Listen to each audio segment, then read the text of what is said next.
give that vote.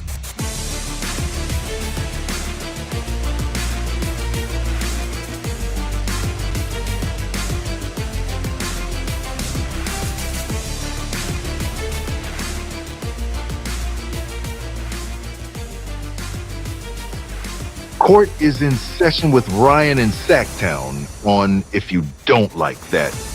Now, Ryan in Sacktown. Oh, must be Rhino.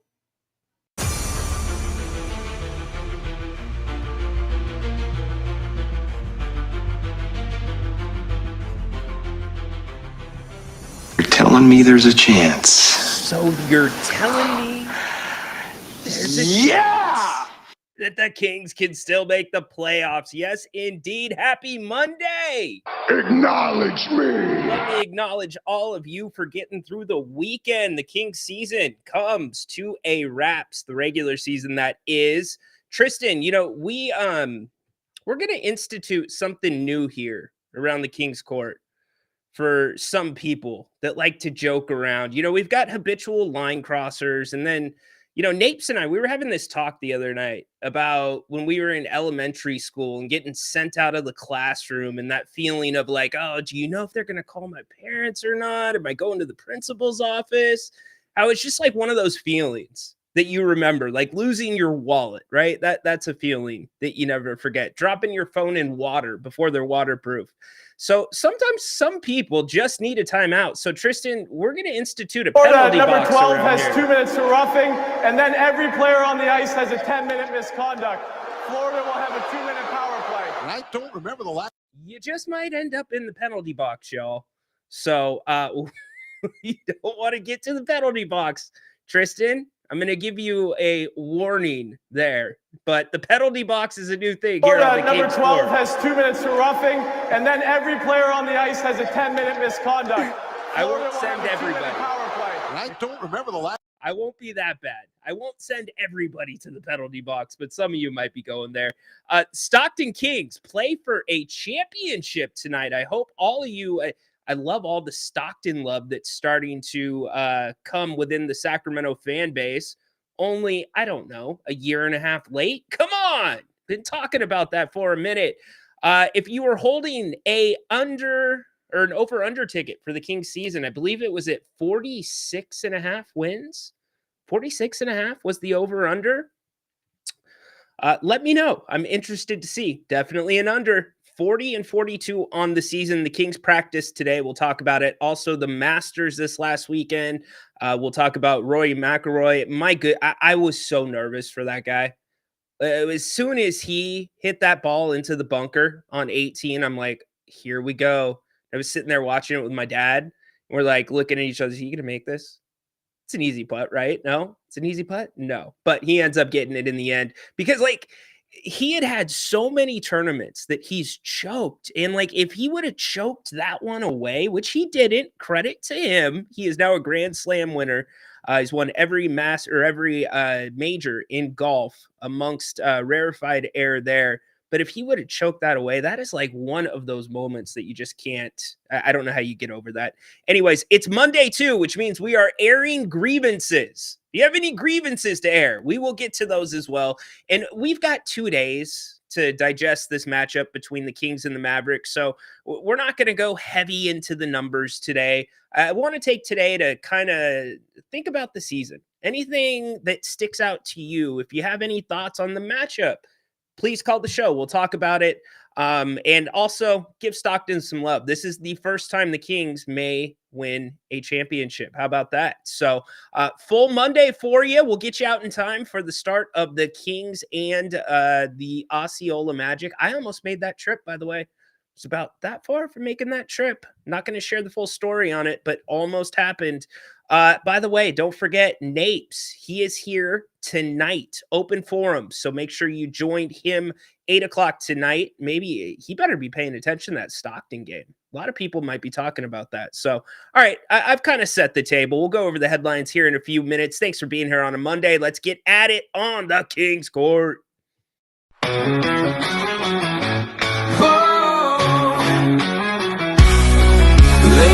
lights on the screen, hey, it's Grant and Ryan. We bleed purple, talking hoops, never lying. Sacramento Kings, we rise and we fall. If you don't like that, then you don't know ball. Jerry sitting with the stories of the game, spilling all the truth, driving legends insane. From the Cow Palace days to Arco's roar, this town's heart beats on the hardwood floor. If you like that, turn away now. Kings. Boom! Welcome back in. As I said, we're airing The airing of grievances. I got today. a lot of problems with you people. Now you're going to hear about it. I'll just start off with one quick one. I'm not going to spend too long on it, but if the NBA is trying to make the G League into a bigger product, they're trying to promote it to kids that are like, do I want to go to college, do the NIL thing? Do I want to get a year of pro experience? Look at the G League Ignite. They don't win very many games, but they had 3 lottery picks. I get a year basically of professional training because you're playing most of the same rules. Some of the rules are being tried down there that may be implemented sometime in the near future in the NBA. But how do you do this? Like game 1 of the G League finals, I got so excited when they're like halftime, they're going to throw it to Brian Windhorst and the entire, I think it was Richard Jefferson, Brian Windhorst, and it was like the B+ team for ESPN. I'm thinking that's so cool. They're going to give the G League some love. It was a pre-taped segment that was 95% about Bronny James in the G League. That's pretty much what it was. So NBA, ESPN. The airing of grievances. Come on. I got a lot of problems with you people. You've got a damn good product going down there right now, especially these finals. These are the best 2 teams from each conference, and they both play up tempo. We were there Friday night. My boy Matt was with me. We'll talk about that game as well. I just don't get how you do that. So that really kind of bugged me. I'm missing a background here. No, we're good. All right. So let me know what you're up to, what you want to talk about. If you want to call the show, be happy to have it. All you got to do is hit the link or scan the QR code. Headlines on a Monday. Kings close out the season. They beat the Suns. How about that? Thought it was one of the better games the Kings have played early in the day. Usually those early day games bite the Kings in the rear, but they did enough to keep the starters under 30 minutes, which I absolutely loved. And what I even liked more than that was with 2:22 left in the third quarter, the Suns were within 5. It was 80-75. Check this lineup out that was on the floor. It was Doug McDermott, Devin Carter, JV, who had a massive game, Trey Lyles, and Keon Ellis. And it's like, okay, could there be a scenario where these guys might need to get some burn together? Guess what? They held the Suns scoreless for that last 2:22 of the third quarter. They played awesome defense. They got a shot clock violation, and they scored 6 points to push the lead out. So that was a big win for me. That was my favorite part of the game, to be quite honest with you. So the Kings finished the season 40-42. I'm hearing a lot of talk around Sacramento. I happen to, and y'all know that I don't usually do this, I don't usually plug in to local broadcasts. I don't. In fact, when we do our Kings Court shoot-arounds, I'm up at 3 a.m, making sure that product is to you before any broadcast in Sacramento starts. So that way my opinion is out there first. But I'm hearing a lot of, well, this team's been through so much. Think about it. It's been like 3 or 4 different seasons, the exact kind of stuff that I didn't really want to hear a lot of.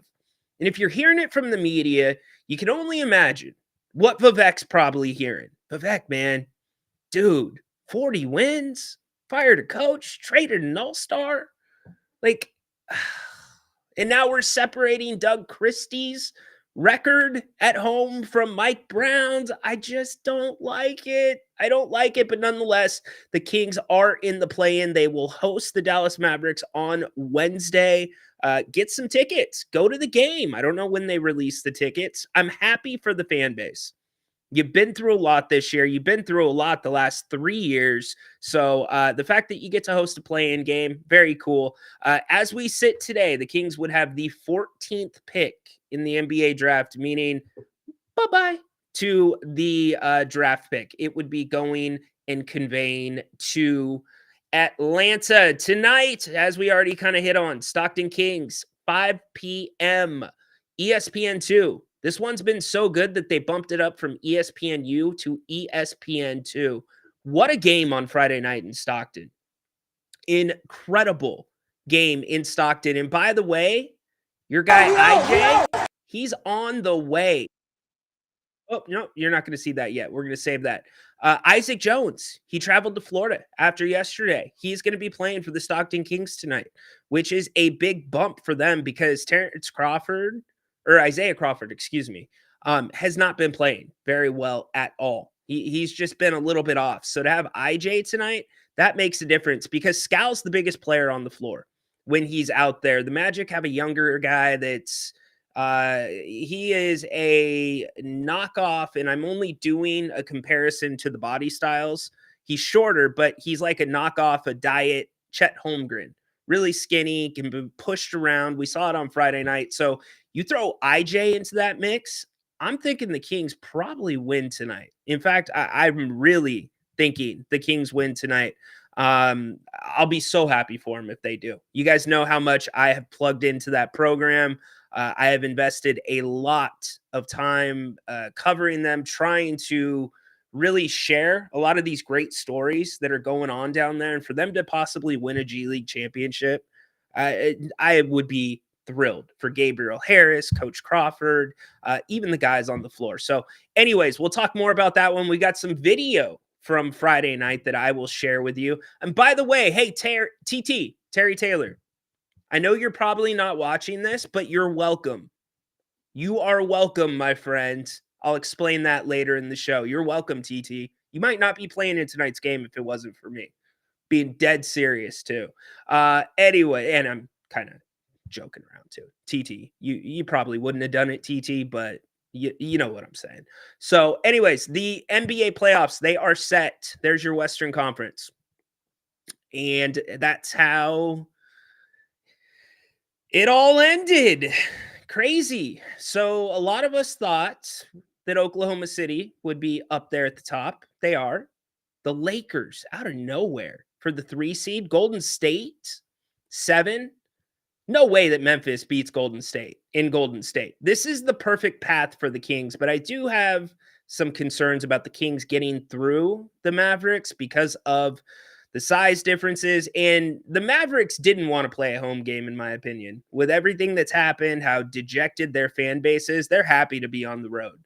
They sat out guys in game 82, so we'll break it down as we go along. What playoff matchups intrigue you the most? Some are set, some are not set, so we can get into that. Again, play-in starts tomorrow, but the Kings don't play till Wednesday. We need to know the result of the Golden State and Memphis game. Here is your NBA playoff picture as a whole.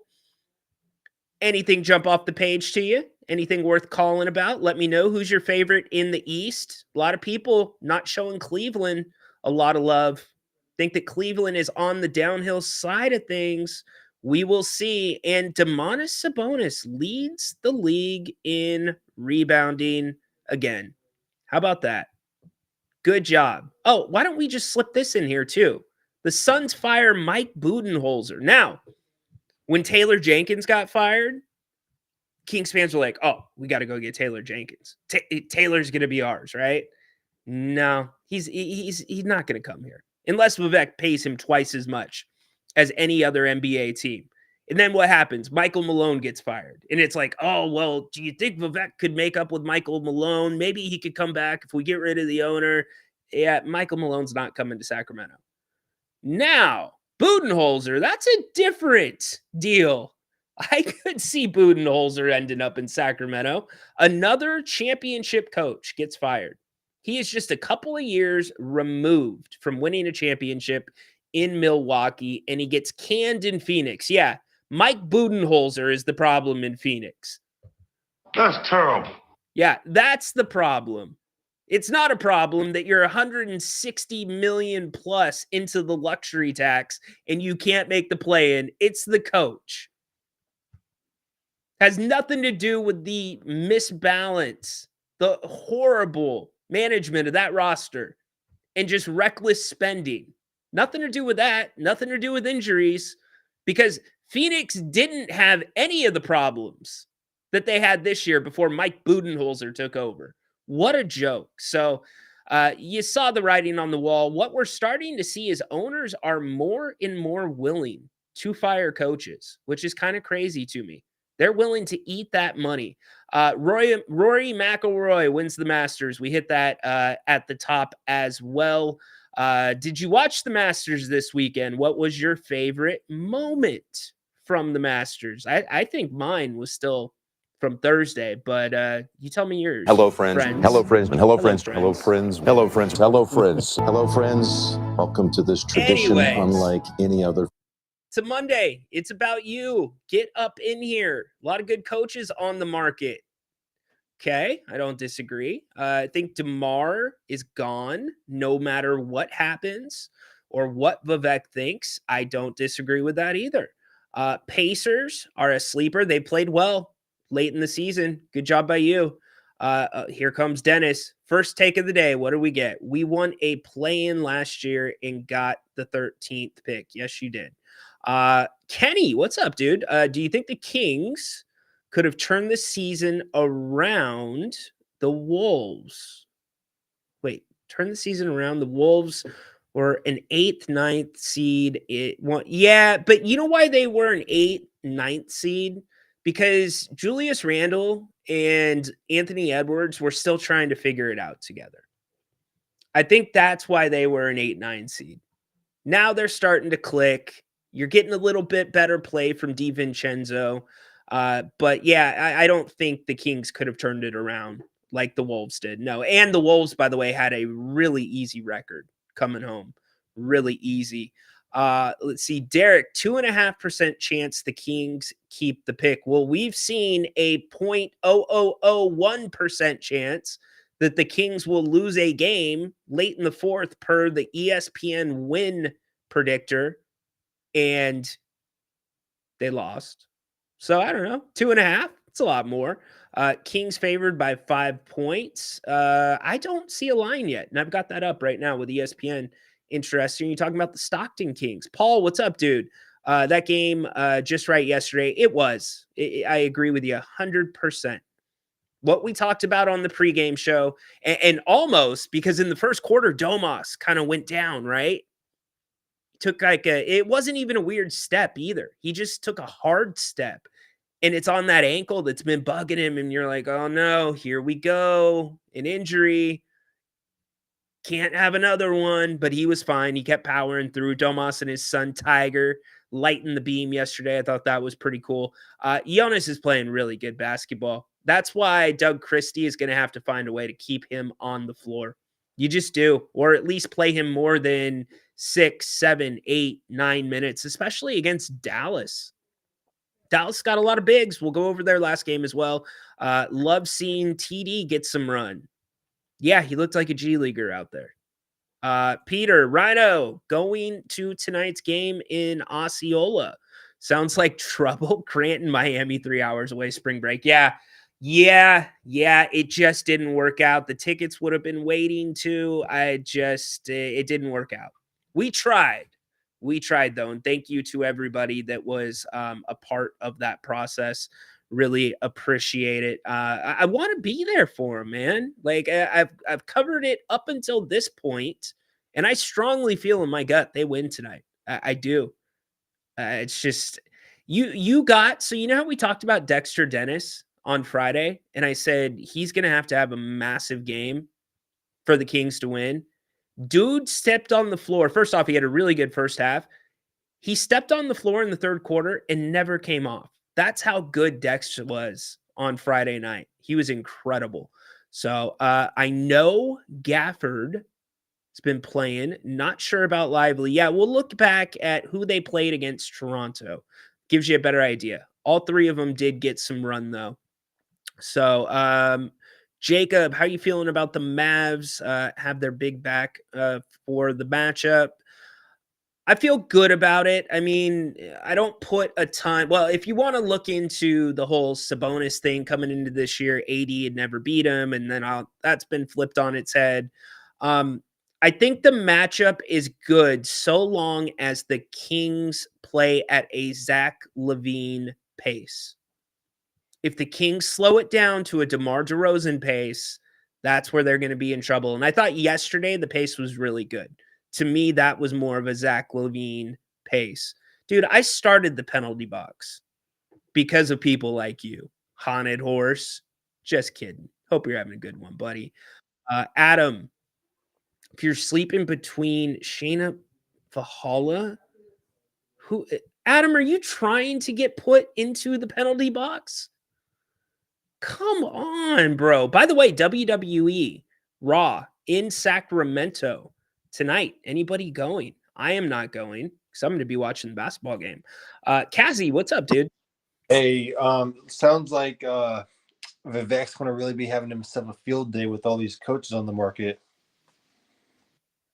Well, you gotta. Well, first off, two of them to me are not even options. They're not coming. Oh, no. I know that. I'm not in Vivek's mind. It's true. That's true. Yeah, he might. I think you're gonna see shorter. And by the way, what is weird about this to me is somebody is in Vivek's ear right now saying, "Look, Vivek, we were ahead of the curve. We fired Brown. We were the ones that started this trend." Somebody's telling him that. You have to. And for me, again, it wasn't about firing Brown. It was about how you fired Brown. But I guess it starts with Doug Christie. Has he done enough to retain the job, Kazi? So, okay, what if they make the playoffs and they take OKC to 7 games, lose in 7 games? Is that enough for Doug Christie to retain his job? Well, is it enough? Probably. Should it be enough? No, in my opinion. Yeah. What about you? Okay, let me ask it this way, Ryan. Let's just say for whatever reason, OKC has a rough first round, and then the Kings are barely able to squeak out 7 games, and a couple of those games are just kind of by luck, whether it's bad calls or OKC just played really sluggish. Then is it deserving, or is it because they got to game 7 because they played their A game in 6 of those 7? I mean, it would probably be 6 of 7 that you play your A game. I just don't see that happening. And OKC is such an awful matchup for the Kings. Lou Dort can't. First off, the Kings need to win 2 games to get there. We got to acknowledge that. I don't want to get the cart in front of the horse. But this is your path. You're going to have to go to Memphis if you beat Dallas. Because I don't see Memphis beating Golden State in Golden State. So if we get through that, let's re-pick up this conversation at that time. For sure. I mean, Ryan, just if you want to toss your hat in the name, I would love to see you be the GM. You want me to be the GM? Well, Vivek's going to be basically you basically would be Vivek's. I'll just use the word puppet. Yeah, for sure. I would like to use the other word, but since kids watch this show, I will say the word puppet. Yeah, for sure. I would have to wear a shirt that has a extra pocket in the back where he could put his hand into that pocket and show me which way my office is, tell me what to do. Or it'd be like In Sync. Remember the what is it? Bye Bye Bye video where they're all attached to strings? Yep. It'd be like that too. Yeah, I would love that. That would be great. No. All right, you have a good rest of your day, All right, thanks, Kazi. Now, I wouldn't mind. I'm not going to lie to you. I wouldn't mind going to work in Stockton. What's up, Gabe? Gabe, you need somebody? Gabe, I'll come down there in a second. I will scout like no other. do that job. I ain't doing the Kings one though. Stockton, sign me up. Peter think the firing was about somehow, some way times 26. No. Two of these firings, there is something that two of these firings have in common. And it's the way, and whether this is a good thing or a bad thing, it's the way that coaches communicated with their players. Mike Brown got the pushback from the players because he was constantly, I don't want to say talking down to them at the press conferences, but he said a lot of stuff that maybe you probably say in the locker room. Like the guys felt like it was a little bit harsh, especially when they thought Mike probably could have been doing more too. Let's be honest, Mike did not coach the best season up until that point. Hell, did Mike Brown even have a rotation when he was fired? I don't think he did. And don't tell me it's injuries. That's been the story of Mike Brown's tenure the last year and a half, was he had no rotation. But then Michael Malone being fired in Dallas, the players did not like the way that Michael Malone was loud, outspoken, and in their face. So that's kind of funny that both guys lose their jobs over that. And do you read anything into it? Are these players being babied too much? Do the players have too much power? That's the other side of the argument. So where do you come out on that? But that is actually something that is in common. Rhino, huh? GM? Yeah, no way. No way. Vivek's, can we call it Vivek's penalty box? Sure, I guess, if you want to. If you want to call it Vivek's penalty box. All right, let's go back to the phones. Appreciate the calls. If you want to get in on the show, we can talk about anything NBA related. We can talk about anything that happened over the weekend. We can talk Kings, Dallas, other playoff and play-in matchups. Michael Guerrero, what's up, dude? How are you doing, Ryan? Doing good, buddy. How are you? I'm doing great. Okay, so the play-in is set. We do play against Mavericks at 9th seed, same result as last year. What are you seeing the result of the Warriors versus Grizzlies? Who do you see it move on? I think it's going to be Warriors. Warriors, 100%. They match up better. They won 3 times out of 4, right? And you don't have Jalen Wells if you're the Grizzlies too. I do like the matchup setup compared to last year, though. I mean, remember last year, though, we lost to the Pelicans.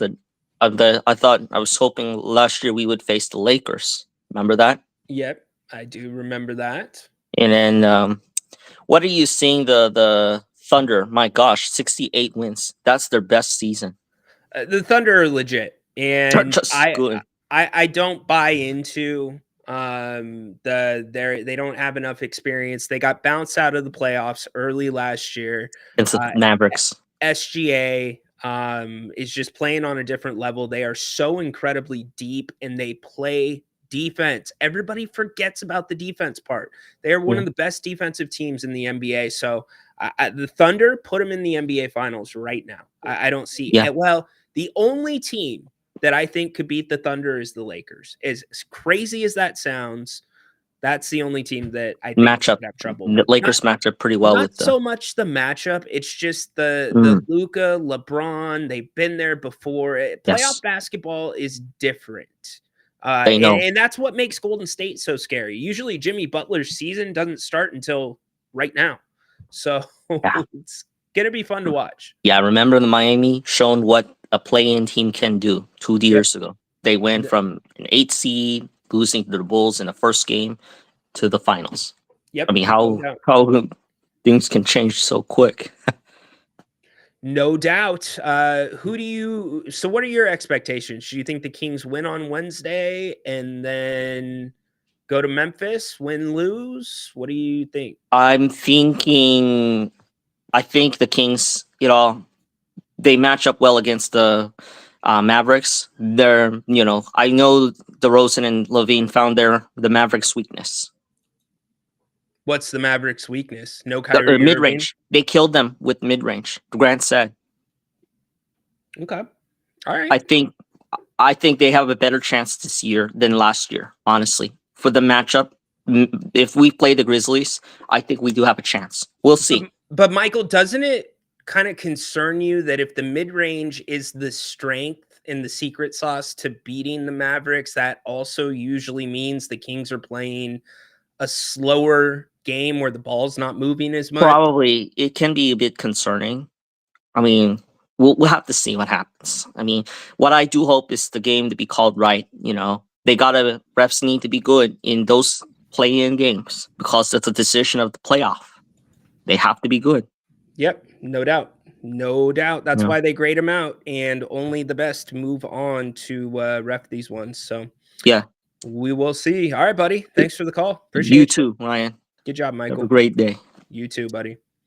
All right, good stuff from Michael. If you want to get in here, please do. Would love to talk to you today. We're getting ready for the play-in on Wednesday. We're also getting ready for tonight, the Stockton Kings and the Osceola Magic.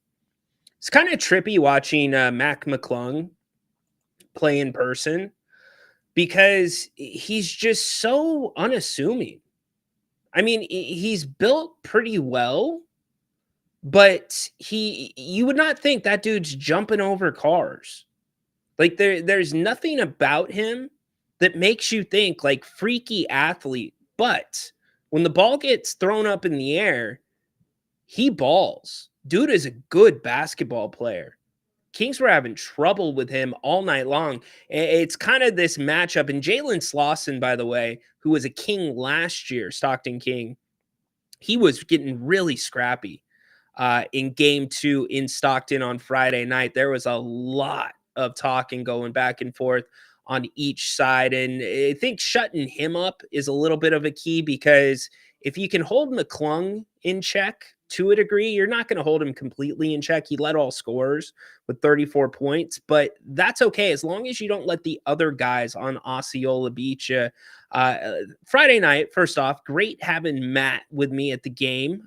We were sitting right there next to the Kings bench. The energy in the building was incredible.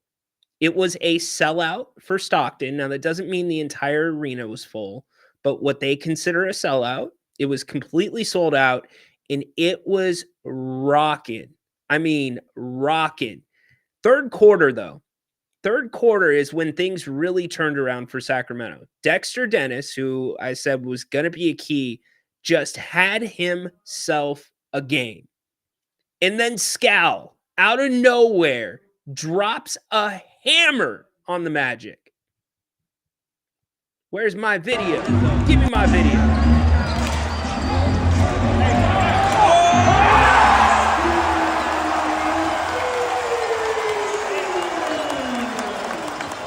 How pretty was that? How nice was that? Look at Scal. He faked going to the other side. It just took everybody out. Oh, not going there.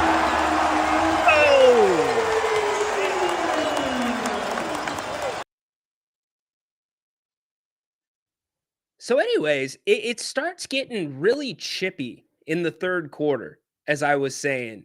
And Randall, for the Kings, picked up the technical foul. It was a double technical, should have been called that way. He threw the ball back at Jalen Slauson because Slauson had been doing stuff all game. Now, that happened right in front of the Kings bench, like right in front. And all of a sudden, Terry Taylor starts coming up because he was sitting in the seat next to me. He's on his way off the bench. I put my arm out and I stopped him. Well, I didn't stop him. I slowed him down. I'm like, TT. And then finally enough where the team people came over and got the team back. TT was a couple of tippy toes away from being on the court. And the rest of the game, my arm was like soaked in sweat. It's like, dude, I told him after he came back, I'm like, sorry, dude, we need you for 3. I'm like, sorry, TT, I'm not supposed to get in your way, but you can't get suspended for game 3. And then after that, it continued to get more chippy. There was double ejections, which really just fired up the fan base even more. But what I love is how Mason Jones, the guy that I'm talking about, is undeniably the vocal leader of this team. With about 45 seconds left, Mace starts going up and down the bench and telling Coach Crawford and making contact with Gabe Harris, the GM, or making eye contact, telling them we're not shaking their hands. This ain't over. We have unfinished business. So here's how it ended.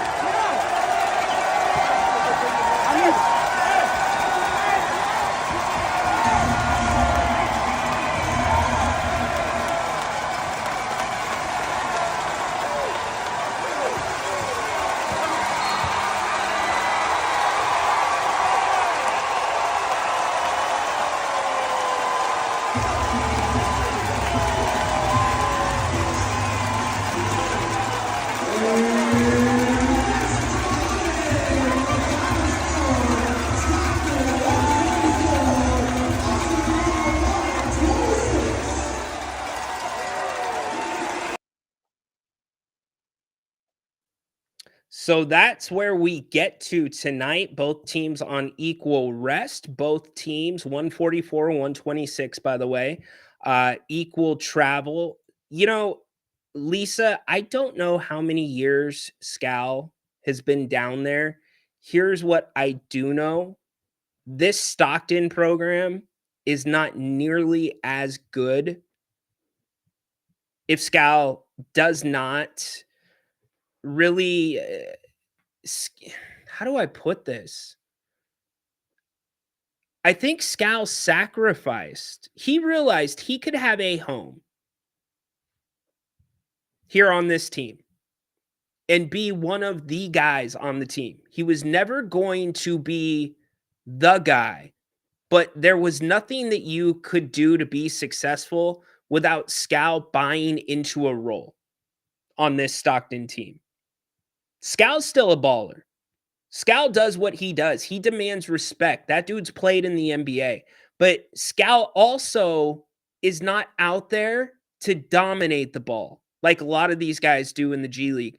In fact, Scal is out there to help simulate. Now, Scal's game is completely different than Domantas Sabonis's. Don't get me wrong. But Scal is much like that with their offense. He simulates looks for some of the other guys that come back and forth between Stockton and Sacramento, your two-way guys. Scal is the heart of that team. And so the fact that Scal got to come back up to the NBA this year and he scored, that was a respect move by this organization, recognizing the buy-in that Scal really has. He gave this part of his career to making something bigger than himself, which is that program down there in Stockton. When I think about Scal, I think about stability. I think about professionalism. That program is not what it is without Skal Labissiere. So I don't know how many years he's been there, but I can tell you the start of this was all around him. You can't build the way the Kings built without that commitment from Skal. And he's been damn good too. So so much respect for him. So much respect for Skal. That could go a lot of different ways. I don't know Terrence Davis. I don't, but obviously Terrence Davis is in the G League trying to get back to the NBA. Now, I'm not saying Skal wouldn't jump at an NBA opportunity, but what I am saying is Skal has not put getting back to the NBA as his top priority. It's really special when you get a guy that does that. Do this one for him. He deserves this championship. I really hope they raise that championship trophy tonight. I really do. So DeRozan, Pace, no bueno, with you for sure. It says they show on YouTube TV, but I could not find it. So Matthew, they show the games. In fact, let me get to a different screen. Let me get to our main screen really quick. So what they do, Matthew, is after the fact, they put the games on YouTube. So like if I wanted to click that right there, you can watch the game. But to watch it live, I can't speak to YouTube TV because I'm guessing YouTube TV has ESPN2 included in their package. That would be the way that you would watch it live. But I don't think the live game will just be on regular YouTube. So, but you can, I'm not going to click the link because I don't want them to take us down for playing it. But Scal's contributions are similar to Keita. Yeah, I put Scal a level above that, to be quite honest with you, because he could have jumped around teams. He again, if Scal wanted to go out there and demand the ball every possession, he could, and he doesn't. He had another huge and one play during that last game that really took it out of reach for Osceola. Loved him when we drafted him. I just don't know what happened to him. So, Lisa, Scal, if you talk to some NBA people and you talk to Grant about it, you talk to Jerry about it, the one thing is everybody loves Scal. Everybody loves him. But if they were going to say why it didn't work in the NBA, a lot of them point to him trying to work more on the perimeter where he probably should have been inside more, because it wasn't quite that time where guys like him were playing on the outside. That was probably the Achilles heel, or the knock. I don't want to say Achilles heel, but the knock on Scal and what kind of got him out of the league.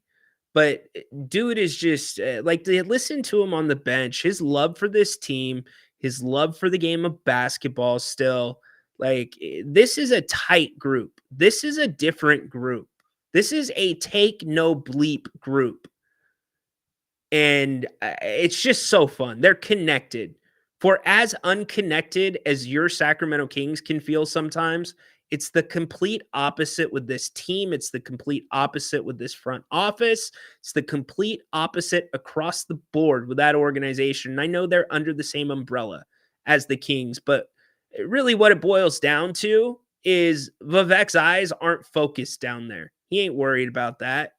He's got the A's to worry about. He's got the Kings to worry about. So everybody down there gets to work with some autonomy. And what do you know? A successful product. It's incredible that Gabriel Harris, number one, has made a couple of great moves this year, especially acquiring Randall. Randall, who is so Coach Crawford plays an 8-man rotation, period, end of story. It's Dex, Randall, and Brian Bowen the second off of the bench. And then it's your starters. But Gabe's done an awesome job identifying talent throughout the league, not being afraid to deal names that Kings fans know, like Boogie Ellis, but then to hire Coach Crawford.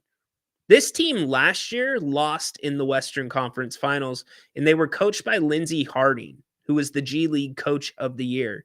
She moved on to the NBA. She's with the Lakers now. But to hire Coach Q and to have this team not miss a beat and now make it a step further than they did the year before, hell of a job by the team, hell of a job by Gabe, hell of a job by the coaching staff. Even the coaching staff, super connected. So I love everything about it. Make sure you go check them out tonight, 5 o'clock on ESPN. Looking forward to, you could say the Kings won a championship if they win tonight. You can go around and say that. In fact, I was talking with another radio personality here in Sacramento at the game on Friday night, and we were joking about that. We were like, dude, we can say that we've been to a Kings finals game. We can literally say it. They did trade Boogie. That's right. You didn't even realize it. See? That's how good they are down there. ESPN shows G League. Yes, ESPN, as part of their NBA package that they bought from the ESPN, they get the G League. So that is why. But that's why I said, that's why I aired my grievance with them. If you're going to do the G League, right? Don't give us a pre-taped, like seriously, a pre-taped halftime show that's all about Bronny James? When Bronny James ain't even playing in the damn game, you've got Mac McClung. People recognize that name. Come on, man. The airing of grievances. I got a lot of problems with you people. Now you're going to hear about it. Not cool. Not cool. So, anyways, moving along on a Monday. Hope you're doing well, Ryan, in Sacktown with you. These two, again, are going to be big tonight. I hang on to that. Dexter Dennis, John Elmore, both need to have big games. Got to happen. Got to get another big one from Dex. Everything feels right about this. I'm telling you, when we talk tomorrow, Stockton's going to be the G League champions. Of course he's involved in the A's. He owns the field. Like, can you tell me two worst owners that have ever come together? John Fisher. Starting off with our two favorite words is the Kings owner and chairman, Vivek Ranadive. Take it away. Play ball. He's had his eyes focused on the A's, the Kings. He don't got time for Stockton. When right under his nose, he's got something really good going right now. What do you think about Bobby Jackson as head coach? He did really well in Stockton. Lisa, it's a great question. I really like Bobby Jackson. I think he should be a head coach in the NBA at some point. I just don't like him for Sacramento. I'm of the opinion that we need to quit going through past Kings players from the glory days to try to ramp up nostalgia amongst the fan base. The difference with Bobby is Bobby's qualified. So you can't compare Bobby and Doug. Coming into this season, and hear me out here before you all start trying to throw me in the penalty box. Coming into this season, Bobby Jackson was more qualified than Doug Christie to be a head coach in the NBA. Doug Christie was fourth on the bench for the Kings. Now, Doug's gotten his opportunity, and he's done okay. I think there's still a lot of questions about the X's and the O's there. But if you asked me at the beginning of the season who was more qualified, it would have been Bobby Jackson, hands down. If you ask me that today, I still think it's probably Bobby Jackson, regardless of Doug taking over and dealing with, for as much as everybody says, Doug had to take over and coach a completely different team. Did he? He was the head coach of that team for how many games before De'Aaron was traded? He's really only had to coach the new team. Now, he was an assistant coach with the older team, but Doug wasn't the man for the majority of the season and then had to switch up his schemes, his plays, his defense to fit Levine, to fit LaRavia, to fit JV. In fact, De'Aaron Fox was out for like 3 games when Doug was coaching on that road trip where the Kings beat Boston. And then De'Aaron Fox came back. Doug Christie coached like 1 game, 2 games with De'Aaron Fox in the lineup. So I'm tired of hearing that. But I would just like, Lisa, a new, fresh set of eyes to come take a look at this thing in Sacramento. That's what I would like. I think your candidate pool is going to be limited because of the owner. Now, do some of these other things that have happened lessen the blow of what Vivek Ranadive, and if you believe Sam Amick's article, Angeli Ranadive did when firing Mike Brown?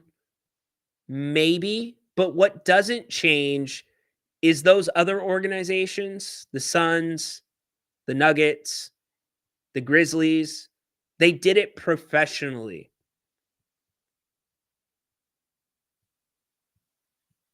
Pretty soon, The Athletic's going to be coming out with an article. It's a player poll article. They come out with it usually about the fourth week of April. And I've heard whisperings because they ask, who is the worst run franchise in the NBA? I've heard some whisperings that there were plenty of votes for the Kings. And when you do business the way the Kings do business sometimes, that limits the people that want to come here to people that just want paychecks. A lot of you say Mark Jackson, right?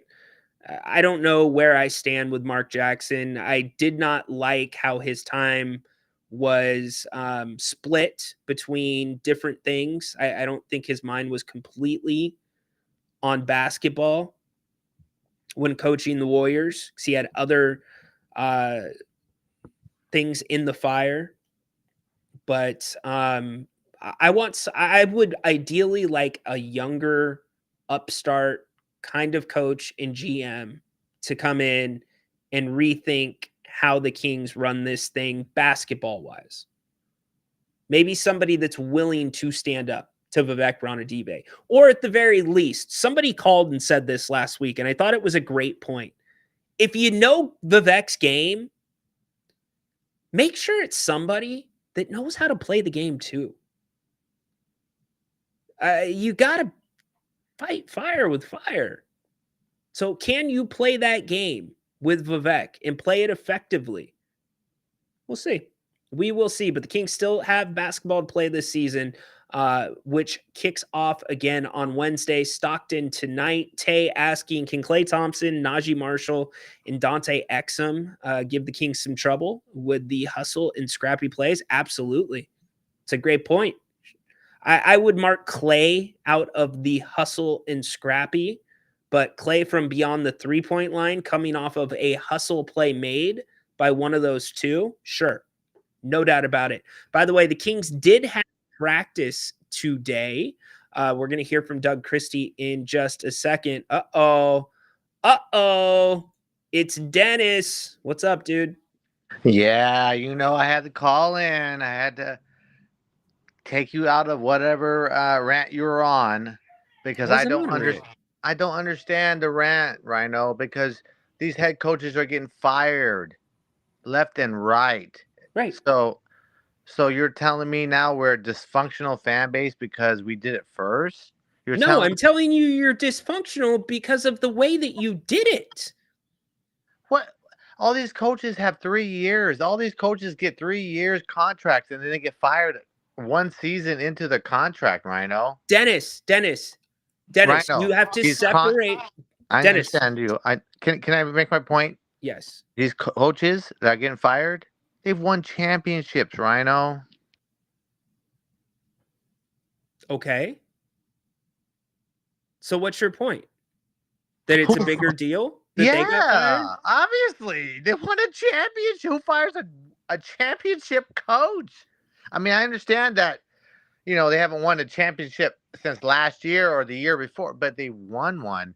And whatever formula they're trying to create in the locker room, if they lost the players, I get it. Mike Brown lost the players. Mike Brown didn't start Keon. That's not fair to say. Mike Brown did not lose all of the players. Obviously he did, because no, he didn't. The 13-8 start, wasn't good enough for us. Okay, but that doesn't mean you lost all of the players, Dennis. He had not. I know for a fact he did not lose every player in that locker room. Okay, point granted. He might not lost all of them, but it was the bad taste in the GM's mouth, in the owner's mouth, that we came out 13-18, and we lost stupid games like the Detroit game and the Denver game. Oh gosh, I can't. We want to get in all the dumb games we lost, but yes, it was a bad formula. But what? How does that separate from a winning coach, though, Rhino? Is what I'm asking you. A championship winning coach. I think I understand your question. I'll try to address it off air. Appreciate you, Dennis. Thanks. I think Dennis is trying to say there's levels to this, that it's a bigger deal to fire. You're looking at the year-over-year stats, by the way, for the Kings this year. Thought these were interesting. Take a look at those as I talk. He's trying to say it's a bigger deal. You should have more time if you've won a championship, more respect. You get more tenure. You get a bonus life. So the fact that Mike Brown's not won a championship, it's not even on the Richter scale compared to those two. Okay, well, that's a completely different conversation. I don't know if it's a conversation that matters.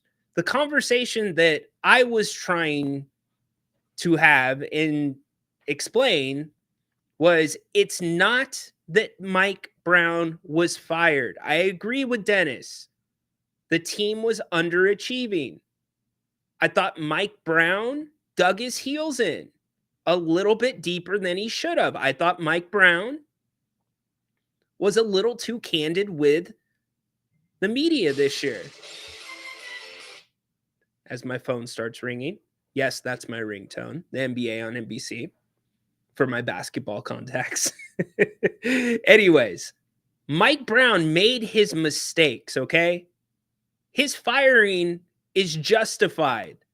What's not justified is letting Mike Brown coach practice, letting him speak to the media, letting him hop in his car, get to the airport, and get a phone call from the GM saying you're fired. That's not how you do business. Whether you've won a championship or not, you are a professional. These guys on the court are all professionals. Denver didn't do that with Malone and their GM. They called him into the office. They looked him in the eye and they fired him. Taylor Jenkins, same thing. Budenholzer, I don't know. I've not heard. But I can tell you what I haven't heard is that Mike Budenholzer was getting ready to have his exit interviews with the media, and then his phone rang, and Phoenix's GM said, you're fired. I haven't heard that. The Kings handled it like a circus. How many podcasts did we listen to this year or broke down on this show where you had past players saying, well, you know, like they told me one thing and then another thing happened. They weren't playing me because they didn't want to pay me. Do you see how these things kind of add up? And I understand that it's in the middle. The truth probably lands somewhere in the middle. But when you do business like that, people don't want to do business with you. Good coaches, good players. It's probably half the argument of why DeMar DeRozan might not be here next year. So, Dennis, that's my point. It's not that the firing wasn't justified. It was. It's about how you fired Mike Brown. You know, it takes twice as much. The Kings need to do twice as much as the next team to get half of the positive recognition and attention nationally. But if the Kings just step in it the least, I'm talking about just the heel of your shoe touches a little bit of that dog crap that's on the lawn, that shoe is ruined. The rest of the league is going to be hearing about it. It's going to be across national TV. That's how it is with the Kings. They're under a microscope. And rightfully so, because their owner does not know how to own. Did you see the picture he took before the game on Friday? I should have put it up here. I meant to do that. I didn't. You've got Vlade Divac, Peja Stojakovic, Vivek's son, and 50 Cent all posing at half court. You know what I did with that picture? I tagged it to awkward family photos where it belongs. When was the last time you saw Mickey? You get my point. When was the last time Pat Riley was doing stuff like that? And I know he's not an owner. But, you know, like, think about the best franchises in the NBA. The owners let the people they hire handle the basketball business. They stay out of it. But if you listen to Sam Amick's reports, this is like a family affair. Even the boyfriend gets some say. That's insane.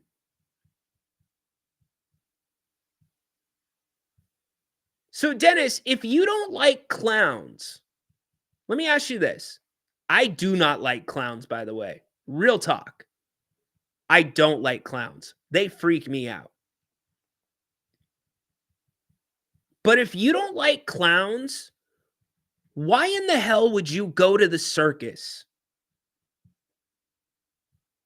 And that's how this organization is being ran right now, as a circus. It's why Domantas Sabonis wants clarification. It's why De'Aaron Fox, quote unquote, wanted out. There's more to that. It's why Doug Christie's coaching this team right now. He was 4th on the bench. You know why Doug Christie is coaching this team? Because Vivek Ranadive has a direct conduit to Coach Christie's ear. That's why he was chosen over Jay Triano. That's why he was chosen over Luke Laux. That's my opinion. That's not anything that I've been told. But then the rest of the NBA looks at that. Yeah, he doesn't look good either, Paul. You're right. But he's new. It's more of his GM that took that. The rest of the NBA is like, how do you jump those guys? That's not how we do business in the NBA. It's one thing if you do things different and you're winning. The Kings aren't doing things different in winning. The Kings are doing things different and treading water. Again, 2 games under 500 this season. By the way, the Kings did practice today, Doug Christie, after practice. We're ready to fight, man. I mean, that's what you're supposed to do at this time of the year. And I think that a lot of the fire and brimstone that we've been through has prepared us for this moment. So I'm super excited for these guys, super excited for the city to go out and put on a show and fight for them. Your preparation, your practices, film sessions, has anything changed from what we've seen over the past couple weeks for you guys? Yeah, this is a lot more concentrated and detailed as far as, you know, one opponent. Everything is here. You can't look ahead. You can't do anything. you know what it is you're going to face as far as who's playing pretty much and all of that. So it's a little bit different. It's a 1 game, 7th game type of atmosphere. But yeah, a little bit than your regular season where you don't really have that much time to address some things, but you have to rely on your principles and your staples and different things like that. And in a play-in, playoff atmosphere, there are different things that you can focus on. When you look at Dallas, This was the Mavs last game where they played their guys. He's played 9 games. He just Yeah. got Gafford and Lively back the last couple of weeks. Is it tough to kind of get an idea of what they want to do with that group when they're just getting used to each other? Yeah, absolutely. Because you there's a way that they probably want to play. Then they don't necessarily have a point guard, so you can't play that way. So it's by committee, hot hand, play through AD. There's a lot of different things Sounds familiar. they do, obviously, but they're finding their way at the same time, because when you have injuries, guys are rusty, different things, and it's tough to kind of work them back in. But when they're your main guys, you have to live through the rust as they knock it off. How does pace play a role in what you guys do tomorrow night on Wednesday? I mean, for us, it's a staple of what we do and what we want to do. Whether we do it some nights or not, that's a total different thing. But we always want to play fast. We want to get the ball in. We want to move down the floor. That's terrible. We wanna collapse the defense and try to find our shooters. So for this, it's what we do and what we want to do. Are you demanding more from what you've seen over the past few weeks, few games maybe, or have those been playoff-like intensity from what you've witnessed from your team? I would say so. Yeah, I think that the playoff intensity went up across the board throughout the league as things start to see where you're at, what you're going to do, who you're going to face. Some guys, to Deuce's point, are coming back, and all of a sudden you have to make sure that they get their minutes and maybe even play them some more minutes in situations that they normally wouldn't. But that playoff intensity, once this time of year comes, it ramps up, and it's palpable. You can feel it through the television. If you're in the arena, you certainly can feel it, and if you're on the floor, God bless you. Did you spend much time looking at how games ended up and just the way 1 through 10, I guess, 1 through 9? Not totally. I kind of locked in on, I got my guys that are working on certain things, so I don't have to do everything, but I kind of look at everything. So it's, I didn't really pay attention to, what was going on everywhere else. You get caught up in it a little bit because it's fun to watch, but I also have a job to do, so I have to focus on what I need to focus on. You've been big on that. How do you calm guys down from getting too amped for a situation like this? I don't really worry about that. The ones that I have to ramp up are the ones that I'm worried about. This one, like, first things first, like once we get in the game, we can try to calm down. But I think that there is a certain level of a sense of urgency, a physicality, an aggressiveness that is an absolute must. So once you get in there, you kind of see who's who, and you kind of get a vibe for who's calm in the moment, who's excited in the moment. Sometimes you miss the moment and you can't calm yourself down. And other times you find that sweet spot, or you depend on one of your teammates who is like that, and you ride on their energy a little bit.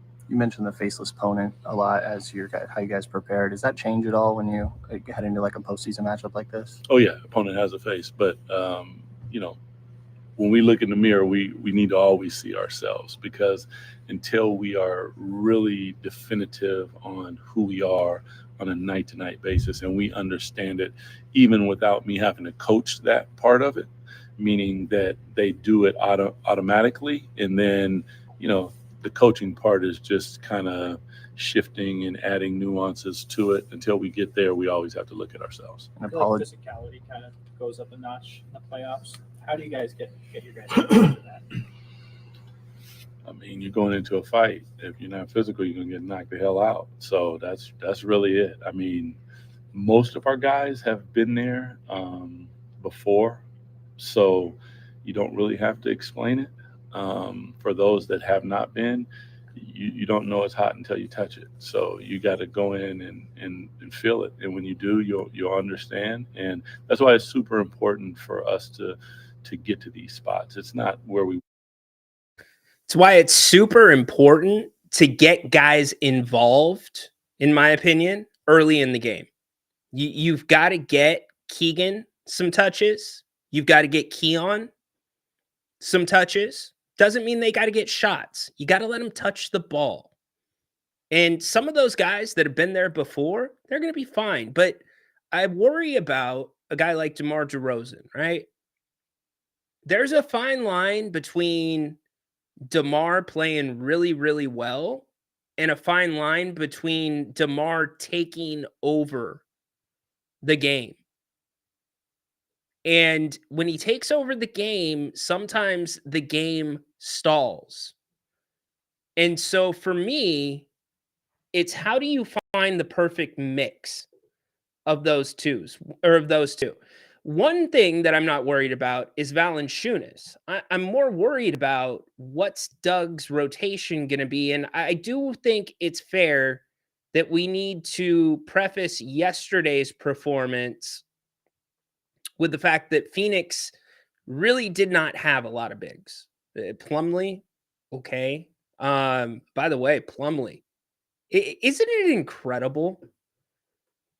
Isn't that incredible that you can be so bad at the one fundamental thing that a sport is built around, which is shooting the basketball, yet you're good enough to be in the NBA? Did you see his left-handed shots yesterday? Those were incredible. Both of them didn't even hit the rim. They were lucky to graze net. It's insane to me. Like all those little micro conversations you can have around basketball about great shooters who are bad free throw shooters. Like it's hilarious to me. But JV feasted yesterday. Sabonis feasted. They had 42 points between the two of them. To Progressive's point, how is Doug going to use that lineup? How is Doug going to change things up if the flow isn't right? And I think that is exactly what you look at. You look at the double big lineup. Now, some of the JV is not the quickest dude in the world.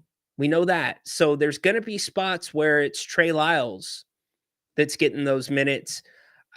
Doug, if you look at his rotation, he's gone 8 deep in most first quarters. And by the second quarter, he's usually gone to 10 guys in these last handful of games.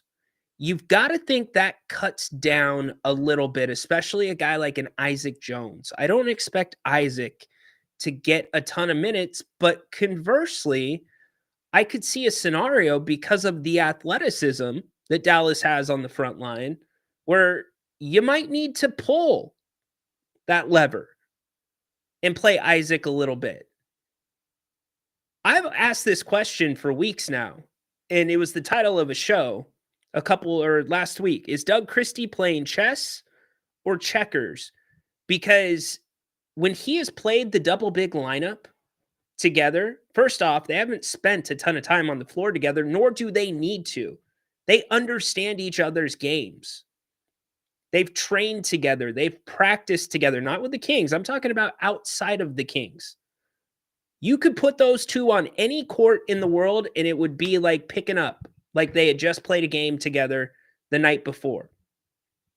So I wonder if that's like Doug's ace up his sleeve, that double big lineup. And he didn't want to play it a lot during the season because he wanted to wait for the bigger moments. Who knows? It's probably a bad play if that's what you're doing because the Kings aren't good enough to hold their best lineups off the court. But I agree with Progressive. It can't be. If the Kings are going to win their first play-in game, let alone 2 of them, and get to the playoffs, you can't have nights where JV's played 9 minutes. He's going to have to be a big part of that. He does bring a big degree of that physicality that Doug's talking about. So, and then Devin Carter, what's he going to look like when it's time, when the big lights are on? We'll see. Let's go back to the phones. Let's hit up my man Andre calling in. Love when Andre calls in. Appreciate that. Andre, let me get you up really quick to our call screen. There we go. And through the screener. What's up, Andre? Hey, what's up, Ryan? How you doing, brother? Yeah, nice to see you. So I wanted to speak on Vivek, how it's a disappointment how he's our owner. Yeah, so basically, like, I was at the game on Friday last week of Clippers, the Clippers game. I was there. Yeah. Yeah. And then I saw him with 50 Cent at courtside. I was there. And then he was there during the game with Pedro and Vladi sitting in the front row seats. Right. Yeah, and it's just like, it's a disappointment how he just focuses on himself too much instead of like doing what's right for the team, because he thinks like he knows everything that's right and he knows he could lead us to the right direction when he clearly cannot. Yeah, look, I don't care. If he wants to pose with B-less celebrities that I thought died 10 years ago and sit at half court with them, that's Yeah. all cool with me, as long as he's hands off with the basketball part of things.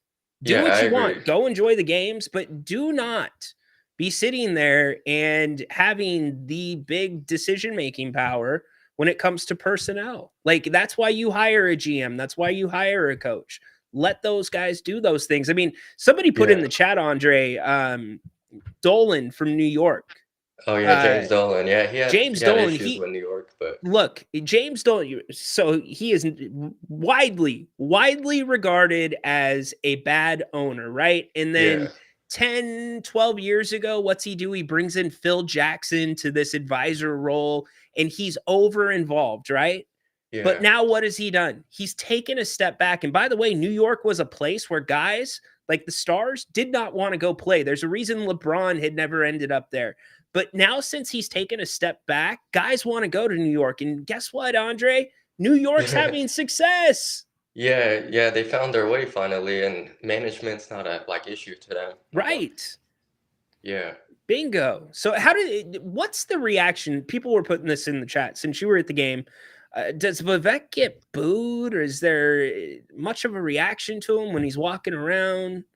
No, it was just like the fans were just cheering on mostly, and they weren't even focused on him. Like I didn't hear anything, and I was there like 40 minutes before the game even started at tip-off. I was watching DeRozan, Levine, all those guys practice like before the game. Nice. And everything was fine. That's Yeah. my favorite. When I was a kid, I used to love going to watch and see their routines. for Yeah, sure. it was really fun when I got to see their routines of all the guys practicing. Love that. Good stuff, man. You going to the game on Wednesday? Yeah, I want to go with my dad. Cool. Well, hopefully you guys can get a couple of ducats and Yeah. go cheer them on. Thank you, Ryan. All right. Appreciate Good it. job. Yeah, take care. Appreciate you, Andre.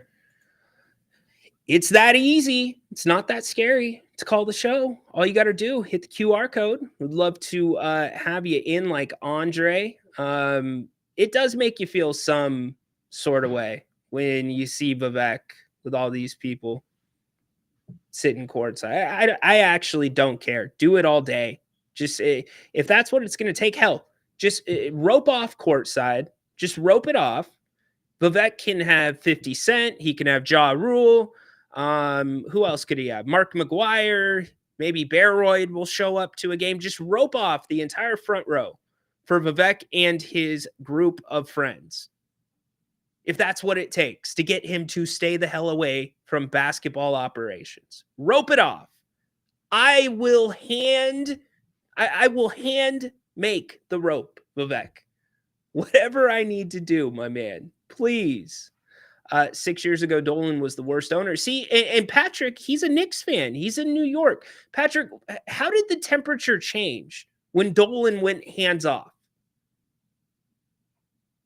Right? Doesn't it change tremendously? Mickey Arison, the owner of the Heat, you never hear his name.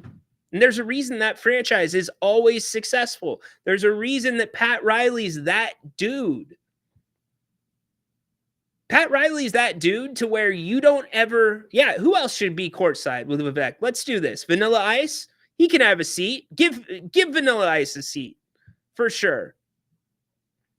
Yeah, that he cannot at Madison Square Garden. That was a joke. Okay, we'll make it a velvet rope. Okay, so we've got a velvet rope. So that means we've got the shiny railings.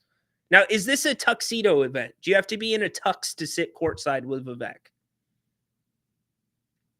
Okay, keep putting the names in the chat. So we have so far sitting courtside with Vivek.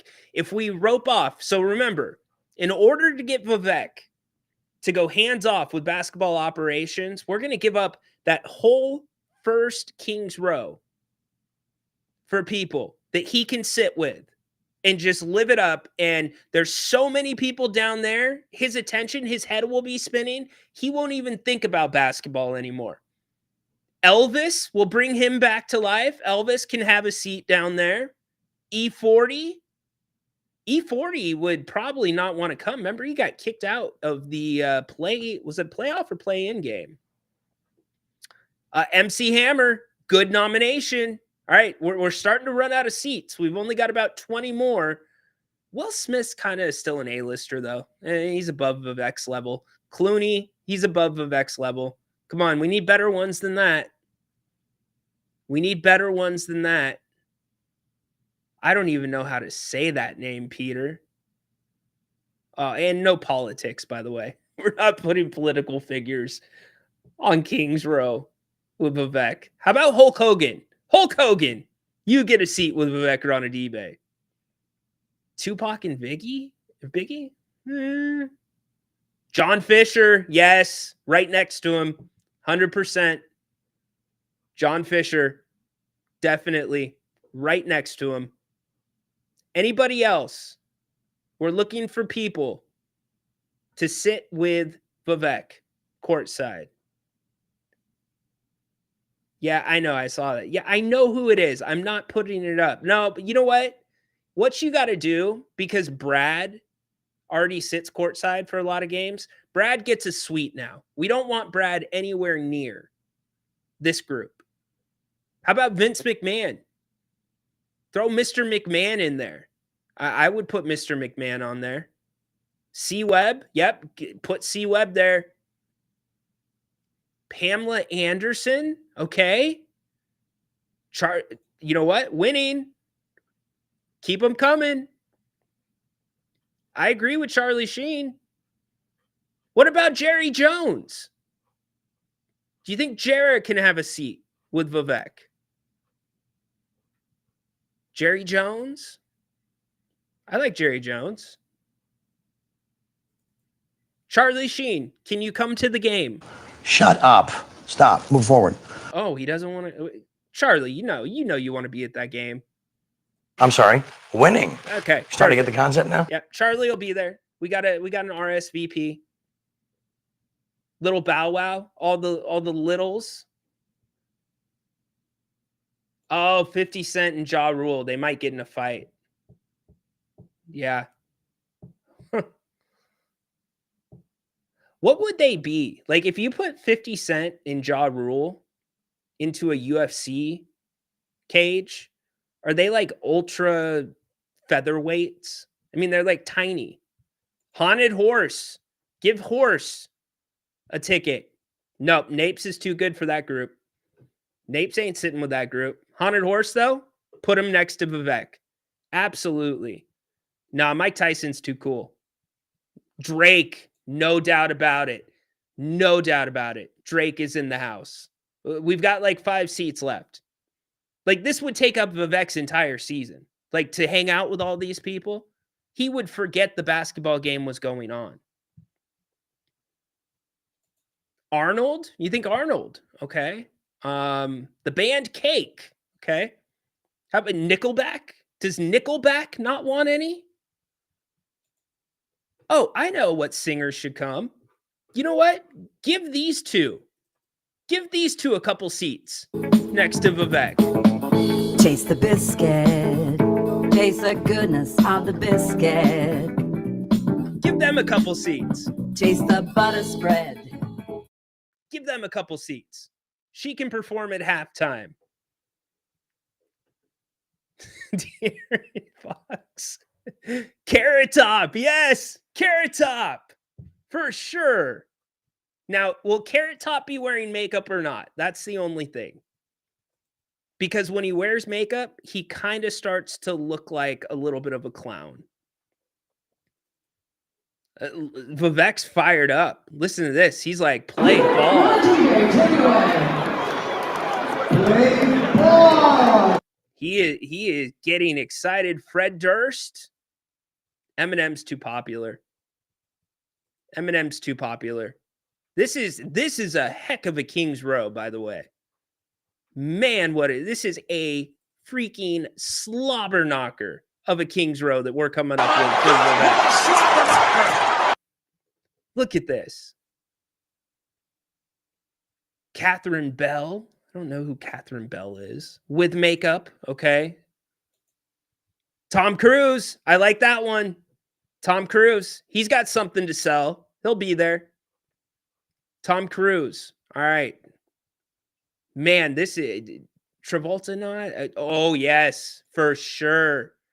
For sure. Bring the entire Kardashian crew. That's what I would do. What about David Hasselhoff? Do you think Hasselhoff could make it from overseas? I bet you he'd make the trip. I like Ludacris, though. I don't want to do that to Luda. DiCaprio, he's too A-list, man. We need B-listers here. We need B-listers. Borderline C-listers.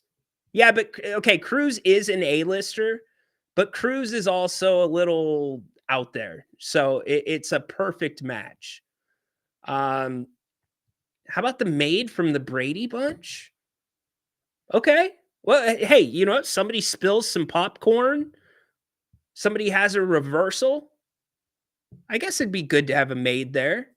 See, now we're talking. I think we're getting somewhere. Like, we're getting to the point where Vivek is like, this is my team. This is your team. No, Vivek. Let's try this. Is your team. There we go. Kathy Griffin. Oh my gosh. See, we're cooking with oil now.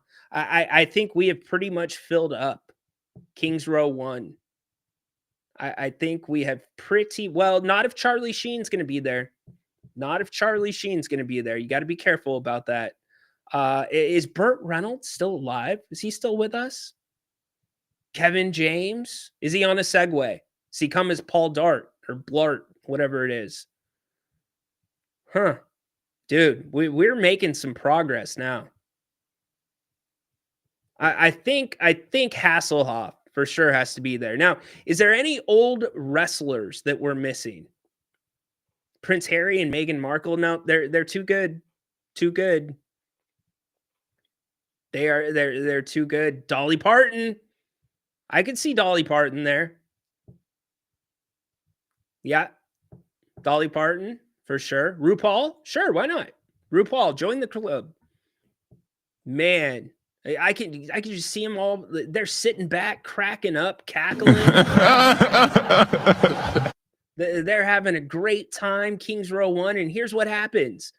All of a sudden, the Kings are like in the NBA Finals and have the best record in the league because Vivek, he hasn't left the court. Oh, yeah, for sure. No doubt. Woo! The Nature Boy has to be there. The Nature Boy has to be there. The Great Khali?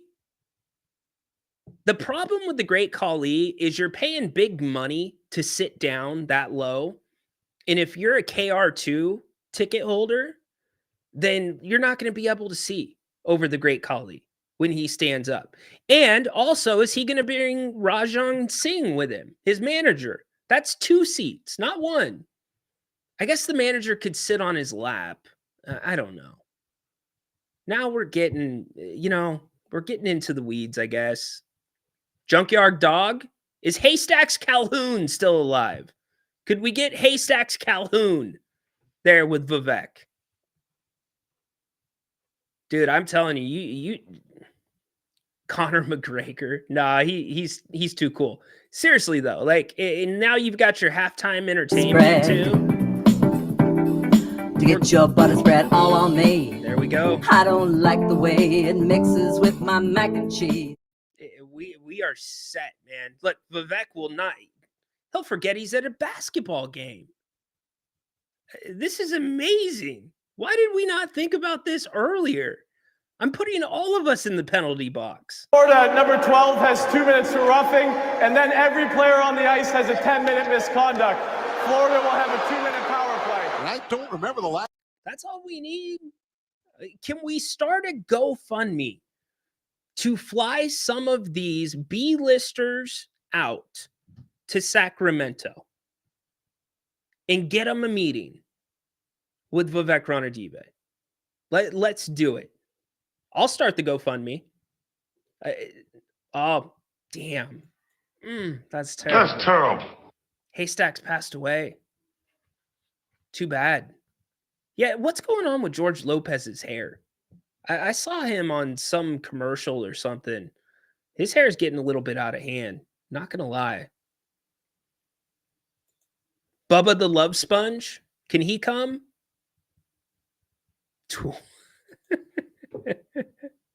Yes, please smash the like button. We're coming off the rails. We are having fun. If you just tuned in and you're like, what the heck is going on?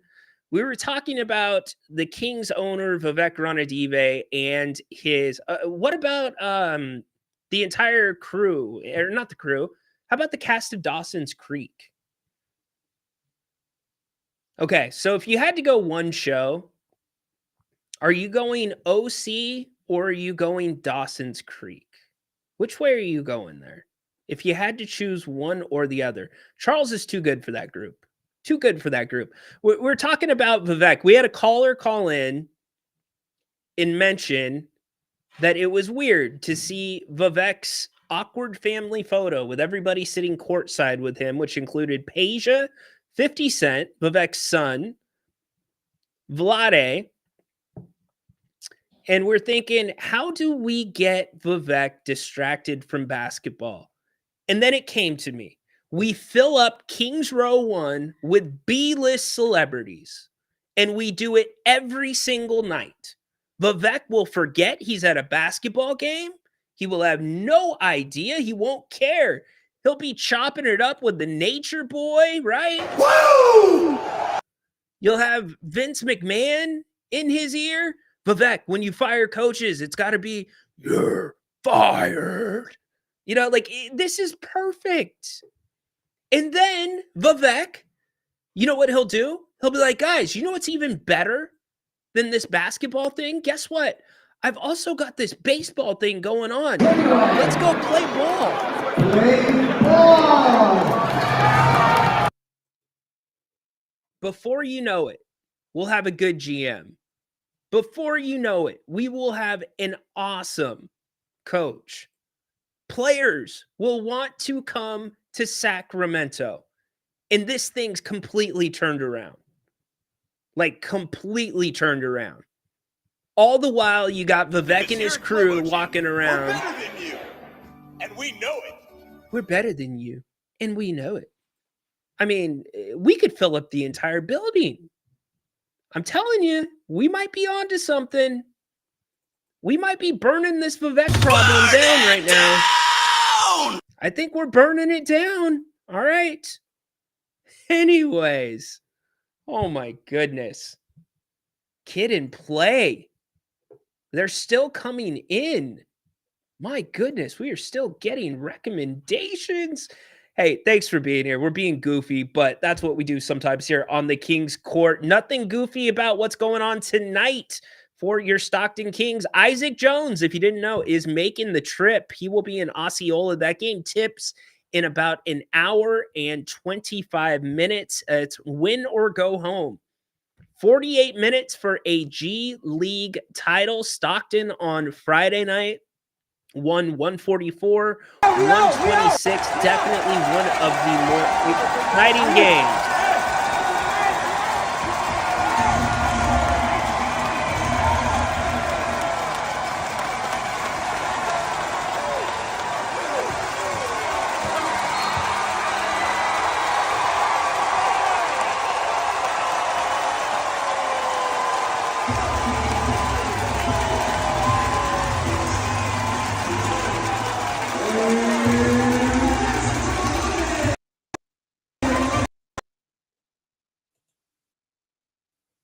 sick of a scene down in Stockton. Mason telling the guys we ain't shaking hands with them. We've got unfinished business. Yeah, G League title. It's not a fluke title either if the Kings win it, by the way. This has been, they are consistently the last 2-3 years, the top 3-4 team, a top 3-4 team in the G League, just with the way that they are ran, their personnel decisions, the way they play, the parts that they put together. Santa wants in on the action for sure. Free food in Stockton. If you have premium seats to the lounge, yeah, you can get some free food. What did we have, Michael? Oh, they had skewers the other night. That was interesting. Skewers. But yeah, a game for it all tonight. Hopefully the Stockton Kings can win this one. I think they will win this one. It's going to be a big look within reason. Yes, it's a G League title. No, you're not going to hang a banner at the Golden One Center. But here's why it's important to me. I've said this a million times. I've said, get to Stockton. There's good things going on. It's not that part of Stockton, right? But it's important to me for this reason. It's going to draw a very big line in the sand within this fan base. Because people that don't pay attention to what the Stockton Kings do, hell, some Kings fans might not even know that the Kings have a G League team.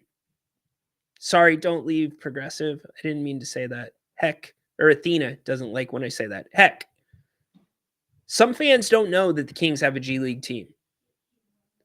But they're going to be like, wait. You know, progressive, it's a great question. I'm going to do a podcast on it. He's doing everything. He is doing everything he absolutely can. I've got nothing but love and respect for Mace. First off, the energy, incredible. But the changes that he's made with his body, the therapy, losing weight, his game, it's incredible. The question is it good enough for the NBA? And I think there's a lot of argument on both sides of that. So he is the guy right now. Everything revolves around him and Scal, but is he ready for the NBA? I don't know. Back to my point really quick though. You're going to have people say, wait, they're winning championships and this team's doing this? And maybe for the first time, you're going to get some respect. You've got some good talent. And I'm not even talking about the basketball players. I'm talking about management.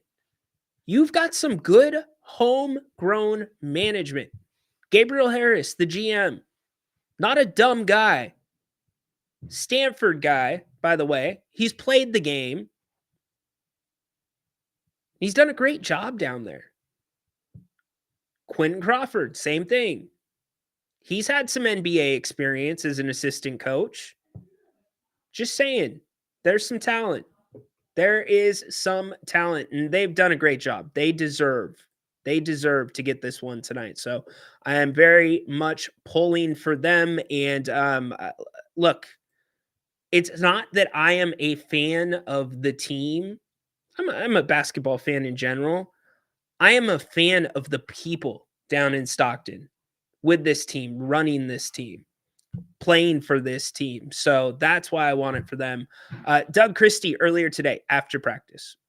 Obviously, but we need to experience it, because once you experience it, then now you don't have to go back over it and try to explain it. You know exactly what it is. And when you know what it is, you know that the preparation is different. The focus is different. The conversation is different. The physicality, the attention to detail. Like you go on and on and on.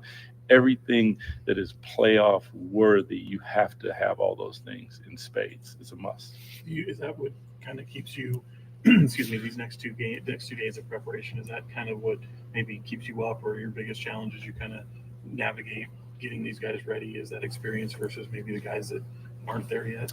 No, because it's like, if you have kids, you can tell them, but until they kind of go out on their own and experience it, I can tell you all day that it's going to be physical, but until you walk in there and you get hit, then you understand it. So I'm focusing on details and different stuff so that they're locked into that. The physicality, they'll figure that out as soon as they step on the floor. As soon as they step in the arena and they feel the vibe from our fans, they'll understand that this is a different environment. So you better bring it. Apologies if I missed it before, but are these US shirts kind of new? No, we've had them for about a week or maybe 2 weeks before we left. What's the messaging there? It's always us. If it's them or us, it's always us. Twice on Sundays. All right. Doug Christie earlier today from Kings practice. So the Kings getting ready to host the Mavericks, as my man. All right, Jason so Ross it's Kings Mavericks. We know this for sure. the This is show. for certain. It is Jason, happening. There's get no off my mystery. show. There's, hey, if this happens, if that happens. I mean, honestly, Where did Jason come from? Jason just haunted my show. I love you, Jay Ross. Welcome to the King's Court. Anyways, fun day today. Very fun day. Here's the deal for the next couple of days, by the way. Yes, the segment's over. I'm sorry. We got to bring it to an end sometime. We are going to be getting into a lot of this matchup between the Kings and the Mavericks, and much of it from what happened earlier this season can be thrown out the window because we're talking about different teams right now.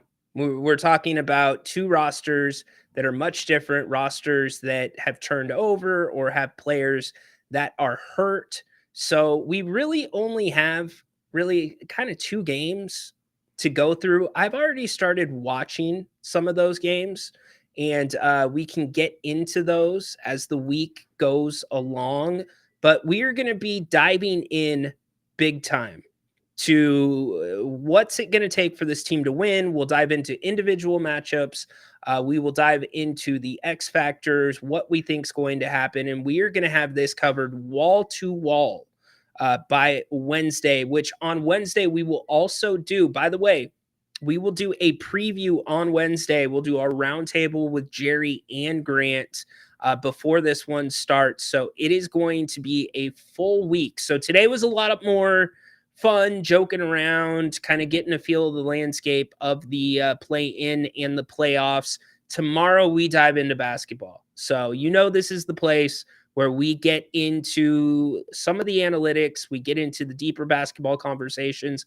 We will be having those tomorrow. We will definitely be mixing in some fun. But by the time we get to Wednesday, we will have you all ready and dialed in for this matchup come Wednesday night in Sacktown. Remember, Grant, he is back tonight, 8 o'clock, open forum, be giving you his initial thoughts on the season, which is over, 40-42. Kings hosting a game, even though their record at home is a game under 500. Dallas's road record, by the way, 17-25. That's a good thing. Hang on to that. I'm sure Grant will be bringing that up. Also, he'll probably be talking some more golf, some Masters, other things going on in the world of sports and Sacktown. So we are the place to be for coverage of this game. We're going to get you all dialed in, all set. We'll have your questions answered. We will bring you the best wall-to-wall content when it comes to this matchup. We've done it all season on this channel. No reason to stop now as the Kings get ready to battle the Mavericks. All right, get your last parting comments in the door. We'll get to them in a second. Don't forget, I've hit it pretty hard. I don't think you will, but the Stockton Kings tonight, here in just about an hour, 15 minutes, ESPN2 will be taking on the Osceola Magic. The game to decide it all, the numbers from last game, if you want to take a peek at those, the Kings had multiple guys in double digits. They had 6, 7. Did they have 7? The Kings had 7 in double digits, and they only play an 8-man rotation. That's how balanced it was in game 2. of the G League Finals. Check that out. I didn't realize IC had 12. Isaiah Crawford, he's kind of this, I want to say, just unknown. Michael and I were talking about this because Mike went to the game with me. And IC has the most, like, he has the NBA body. Like, if you had to pick one guy from that team and, like, build out an NBA player or build the skills into the body, it's IC, but he has really struggled as of late. Really struggled. Interesting to see what Coach Crawford will do tonight, since he will have Isaiah back, or not Isaiah, excuse me. He'll have IT back for this one, or IJ, IT. He'll have IJ back for this one. For those that don't know, Isaac Jones made the trip to go play in this game tonight, and hopefully put them over the edge. But yeah, Terry Taylor's been playing outstanding. 19, Scal 26, 27 for Mace last game, 24 for Dex. Dex was my X factor, and he is still my X factor for this game. Dex, he is such an interesting player to talk about. If you watch this game tonight, hopefully you'll understand what I'm saying by that. Dex probably has the second most ready NBA body. Dex is freaky athletic and freaky quick. If he could consistently shoot the basketball, you could have, in fact, I will say it this way, because Michael asked me this question. It's either Michael or Dennis that asked me the question when we were down in Stockton. If you had to say which one of these guys could be the next Keon Ellis, and no disrespect to Keon Ellis, by the way, no disrespect whatsoever. I'm not saying that they will reach what Keon's done or even have the chance to do it.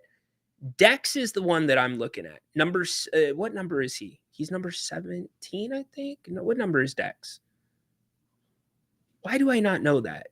Is Dex number 3? No. Anyways, Dexter Dennis. Watch him tonight. He is the most similar player that I've seen in the system to Keon since Keon was in the system.